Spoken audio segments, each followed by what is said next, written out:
Okay, so hello everyone, and welcome to the best of 2017 in WWE. And I decided to do this best of to look at all the best matches from the pay-per-views this year in WWE, and to take a look at some of the big matches that were pretty much highlights from each of the pay-per-views that have come for this year. And what a way to start it off, pretty much, with the Royal Rumble, knowing the Royal Rumble will be returning in the new year for 2018's Royal Rumble, and knowing that we're going to have the first ever women's Royal Rumble match to celebrate the 30th anniversary, which is going to be quite cool. I thought we'll look back at last year's Royal Rumble to see each of the highlights from the last pay-per-view. And of course, one of the main highlights from the Royal Rumble last year was pretty much the match involving John Cena and AJ Styles. This was the match that many people had a bit of a positive response from the performance from both John Cena and AJ Styles, putting on a great performance during the match, which I thought was really cool. And another highlight, of course, was like I said, it was a really good historical match, and it was also the night where John Cena would finally win he would finally become a 16-time WWE champion, which was a big moment for him. So yeah, it was a big, like I said, it was a big moment for John Cena, and it will always be remembered as that moment where John Cena would finally become a 16-time champion. Just a fantastic moment for Cena and for his fans to see that moment transpire in the WWE. So then we come to the next pay-per-view that highlights of this year was, of course, the Elimination Chamber. And one of the matches that really stood out to people was obviously the night when the match involving Bray Wyatt becoming WWE champion. That was a match that people thought was a big moment for many people, was watching Bray Wyatt finally win the WWE Championship. That was a moment for them. Also, another good moment from the Elimination Chamber was the fact that Naomi would finally win a women's title, the SmackDown Women's Championship, when she defeated Alexa Bliss before she went to Raw. And that was a big moment for her. And she also did it again at WrestleMania as well this year. So it was nice to see Naomi finally getting title win, to finally win the women's title for SmackDown and to become SmackDown's very popular women's competitor for the brand, which is nice to see for Naomi to have a moment for herself during the year, which I thought was good. But I think the main highlight here would obviously be Bray Wyatt winning the WWE title inside the brand new Elimination Chamber, which was made for the pay-per-view, the brand newly made Elimination Chamber, which was made for the event, which is really cool. So then we come, of course, to WrestleMania, or should I say Fastlane first, of course, because Monday Night Raw had the pay-per-view Fastlane. And, of course, one moment, obviously, that stood out for most people was the fact that we had Goldberg beat Kevin Owens in just a couple of seconds to win the Universal title, thanks to Chris Jericho, who showed up after the assault he had from Kevin Owens, and that broke up the friendship between Kevin Owens and Chris Jericho, which was a moment for them. So that was nice to see that we finally had that moment involving Goldberg winning the Universal title during the pay-per-view, and this was his first world's title in a while, so this was a big deal for Goldberg, the fact that he finally became a world's champion after several years of not holding a title in the WWE. So it was nice for Goldberg to have that moment at Fastlane back in March. And then eventually we come to WrestleMania this year, where I think you can pretty much guess the one of the matches that certainly became a highlight for WrestleMania for most people, of course. One moment obviously included Seth Rollins beating Triple H at WrestleMania, finally recovering from his knee injury that he had leading up to WrestleMania. And then obviously Another moment was obviously the fact that obviously the moment that led to The Undertaker taking his jacket off at the end of the match after losing to Roman Reigns at WrestleMania, which was obviously the moment that many people believe, and they still believe to this day, could have been The Undertaker's last match in WWE. And if it is, then what a way to go out, a way to leave WrestleMania, a chance for The Undertaker to show his talents one last time at WrestleMania and to take on a very worthy opponent in Roman Reigns. So, So definitely that was a moment there for him. And obviously this was the night Brock Lesnar finally won the Universal title and finally beaten Goldberg at a WrestleMania. So that was good for him. And more importantly, we also had, another big moment at WrestleMania was probably the fact that we also had, obviously, Bayley got to showcase her talent during the Fatal 4-Way for the Raw's Women's title. And of course, another moment was obviously the Hardy Boys. Yes, we could never forget about the Hardy Boys returning to WWE and winning the Raw's tag team titles in a ladder match at WrestleMania. Can you imagine that? Can you imagine all those people being happy seeing the Hardy Boys return to WWE and win the tag titles several years since their last tag titles match, which is incredible just to see the Hardy Boys return to WWE back in April. And oh man, that was a moment, seeing the Hardy Boys winning the title. I will never forget that moment, the day that the Hardys came to Orlando, Florida and returned to WWE and to win the tag titles on their first night, which was just brilliant. So of course, they'll never be forgotten, for sure. They'll never be forgotten. So, and then, of course, we come to Raw's Payback, and obviously another moment from this pay-per-view, I think would probably be the Bray Wyatt stuff, I would assume. Okay, so in terms of Payback, I would say, obviously, Bray Wyatt's House of Horrors was one moment that was probably the most bizarre match ever created for WWE, seeing Bray Wyatt fight in a house, and then eventually Jinder Mahal would cause Randy Orton the match, which would lead to their WWE title match the next pay-per-view. Obviously, for Chris Jericho, him winning the United States title and obviously supposedly going to SmackDown only for Kevin Owens to take it from him on SmackDown. So therefore, Jericho only had it for a few hours after the pay-per-view, unfortunately, though. But this was also the night where Alexa Bliss would win the Raw's Women's Championship. This was the night where Alexa Bliss would finally capture Raw's Women's title by beating Bayley. So this was obviously Alexa Bliss's moment on the scene, finally becoming the first woman to win both Raw and SmackDown's women's titles in the company, which is big for her. And of course, Braun Strowman had the moment destroying Roman Reigns in the main event, of course, looking strong after the pay-per-view, as always. And then we come to Backlash, where, of course, we had the debut of Shinsuke Nakamura, which was a very successful debut for him.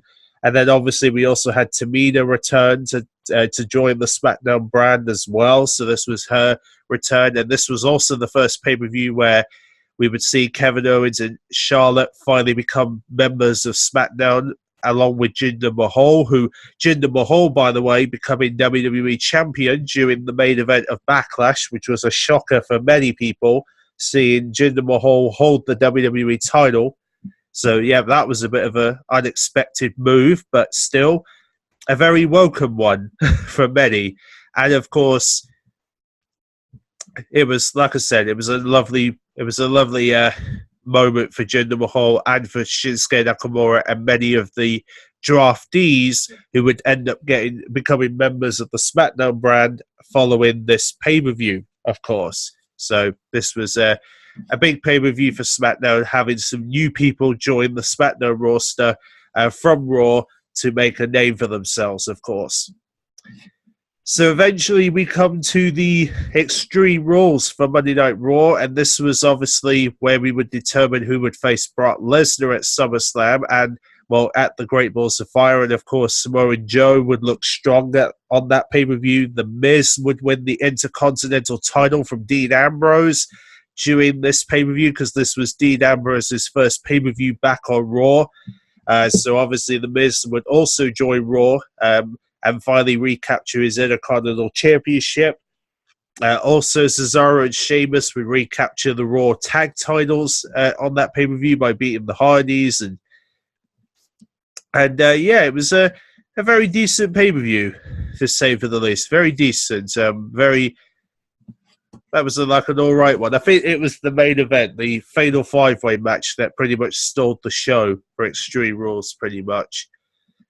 So then we come to Money in the Bank for SmackDown, and the one that really stood out was obviously the women's ladder match. The women's Money in the Bank ladder match, should I say. The very first women's Money in the Bank ladder match where Carmella would finally win the briefcase. Well, even though James Ellsworth, who's no longer a part of the WWE, gave her the contract, of course. But so this was obviously Carmella's becoming the first women's Money in the Bank holder ever in the company, and also this was the night that Maria, an old women's favorite from WWE's modern past, would return to the WWE.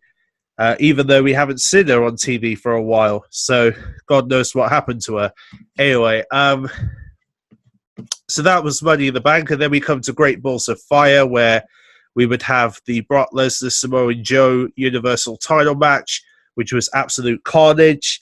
We would also have, of course, I believe this was kind of the beginnings of the Enzo Amore and Big Cass fallout, which would lead to their splitting as the Swerve team, of course, because obviously Enzo Amore would be attacked by someone backstage, which would lead to the breakup of Big Cass and Enzo Amore, which we all know would happen just a couple of weeks after the pay-per-view. And more importantly, we would see more battles between Roman Reigns and Braun Strowman, which was the big talk of the pay-per-view, because, of course, Roman Reigns would finally get his revenge on Braun Strowman during the pay-per-view. And then we come to the next pay-per-view, of course, Battleground, where SmackDown would see the New Day win the SmackDown tag titles from the Usos. Obviously, John Cena would return to defeat Rusev in a flag match. This was his first match after WrestleMania. So obviously John Cena preparing for SummerSlam, of course. And of course, AJ Styles would finally enter the pay-per-view as United States Champion, beating Kevin Owens. And of course, Jinder Mahal still the WWE Champion, with a shocking return of the Great Khali. So that was something.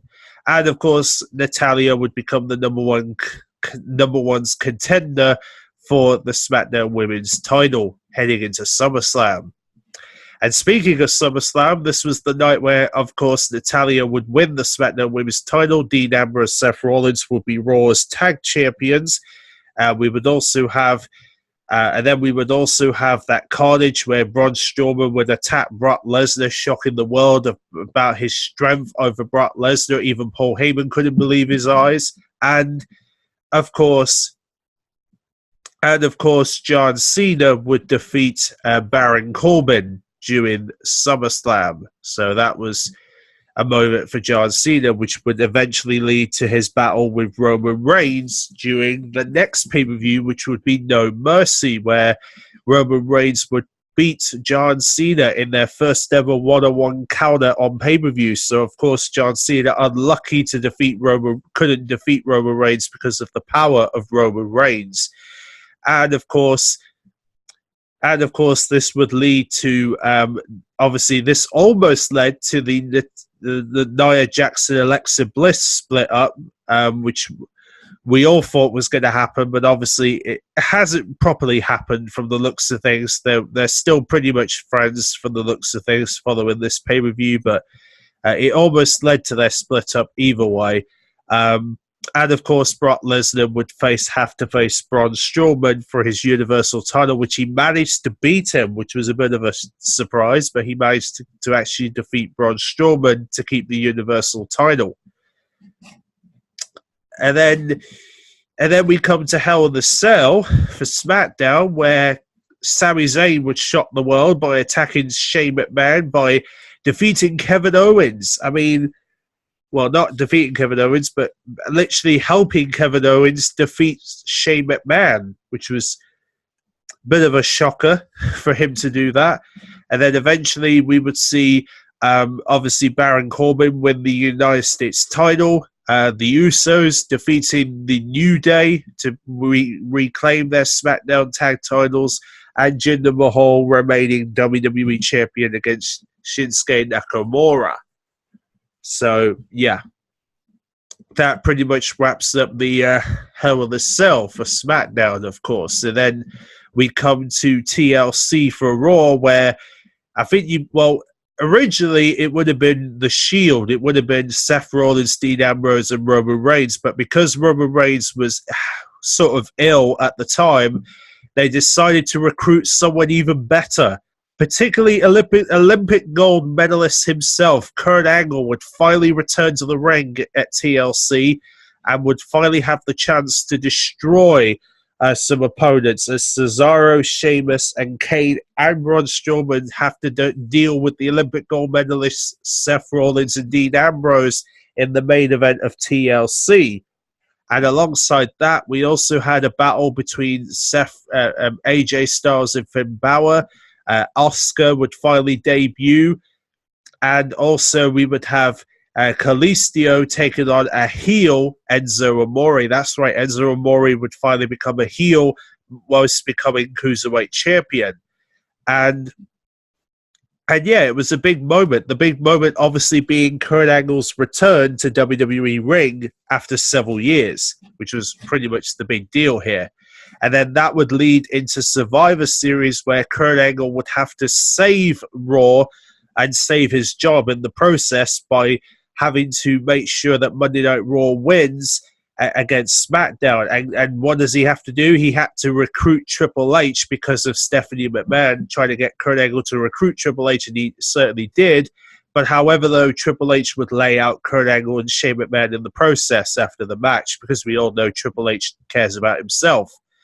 And of course, The Shield would take on the New Day to represent Raw during Survivor Series. And of course, Brock Lesnar beating AJ Styles in their first ever one-on-one match, which AJ Styles did come close, but didn't come close enough to beat the Beast. And yeah, that was pretty much what set it up the whole pay-per-view. And more importantly, we would also see Raw's women's team defeat SmackDown's women's team during their Survivor Series match, with the help of Oscar, of course, helping them win the match. And of course, we come to Clash of Champions, the recent pay-per-view, where of course we would have Dolph Ziggler finally recapture the United States title. And, of course, Daniel Bryan would be responsible for making sure that Kevin Owens and Sami Zayn would still keep their jobs on SmackDown, which who knows? Will this lead to a Daniel Bryan heel turn? Who knows? But I suppose we'll have to find out in the weeks to come where this will lead us to. But either way, just some of the great memories and some of the big moments from each of the pay-per-views for this year. And of course, there'll be many more moments to be created during 2018, particularly the very first Women's Royal Rumble match, which is coming at the end of the end of January 2018, where we'll finally get to see the very first Women's Royal Rumble match, as well as the Men's Royal Rumble match, which will determine who will headline WrestleMania. And of course, we'll have the build-up to WrestleMania 34, which is going to be really cool. So, hope you guys enjoyed. And I will see you guys in the new year when we'll talk about the Royal Rumble and who will succeed to WrestleMania. See you then.